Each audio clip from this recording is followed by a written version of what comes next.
people here, so do you have a question? Oh my goodness, I'm the first one. I usually take all the time to think of something. Okay. Pass you. Go ahead. Yeah, I'll do it. I listened to the Can you speak up? I'll repeat.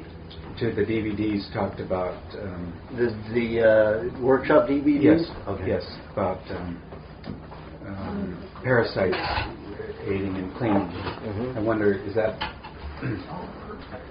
like a more intense cleaning than just using a regular diet? Yeah, with less symptoms. I don't know, some of you may have read that I incited a tapeworm back in about 2004, right before I went to Vietnam. And I shot out 2 50-foot sections. Now, tapeworm is not one worm. Each worm is a noodle, and then they attach to each other to make the long worm. So they eat separately. So it's not one worm going, all the food going down through the whole worm. It's each little noodle section of worm digests on its own, eats its own. So I had constipation terribly as a child. After probably the same time I got autism, after that tetanus shot at 18 months old, I would move every 5 days, sometimes 7 days. So when I'd move, it would be like granite. It would tear my rectum. I bled every time I had a bowel movement.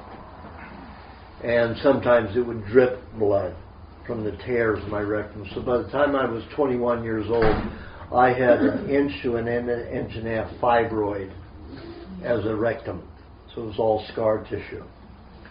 And no, even though I got on this diet, everything became soft. I'd have bowel movements most often every day.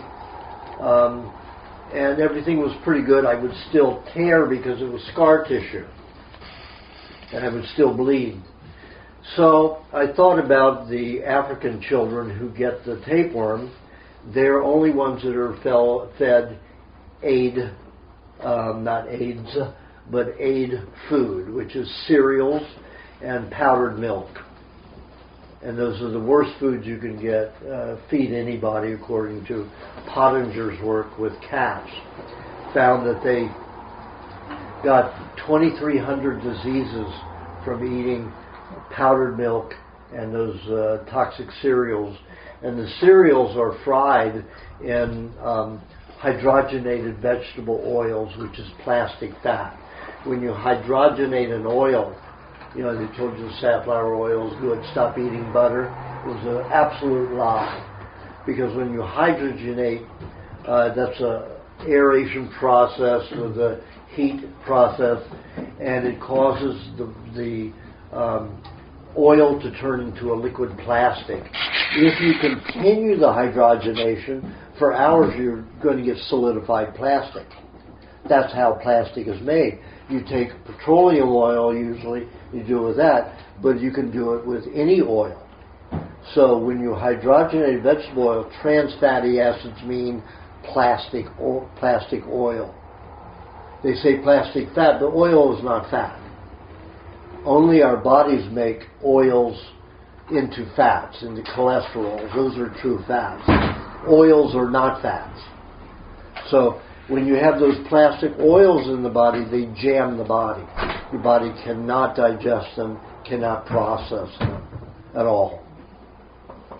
So I knew that all of that stuff was stored in my body, my rectum and everything. So I thought about the children who have the tapeworm, and it keeps their bowels relatively clean because that tapeworm eats high sugar products. So it's actually helping those children. When you give those children antibiotics, most of them die. So they were really killing those children. Oh, let's give to the medical profession to help these children with tapeworms. All they need to do is stop feeding them that garbage food, that donated food, and everybody who donated to the company, those companies are run by the food industry because they want to sell their unsaleable food somewhere. They don't want to sell it for a cost or a loss or anything like that. So they get these people who, they'll drum them up, go to some religious organizations and say, we want to help you help people. We want to help you help children. Let's go help you feed those children. We'll help you provide an organization. You get donations, and we'll provide you cheap food to feed these people. We'll give you deals. And it's all a scam. That's what happened in Mexico when I was working there with a doctor in southern Mexico. Babies were dying from drinking the powdered milk. Yeah. Dying, dehydrated. Yeah. You'd have to put them in water. Yeah. So that was the situation. So I decided I wanted a tapeworm. So I knew that the way I had to do it was I had to ferment some milk with some kind of root. So I chose the maca root from South America. And so I went to David Wolf's website. I thought if I want to get a parasite, that's where I should go. So I got his maca root, fermented it in milk for about 3 weeks. So what I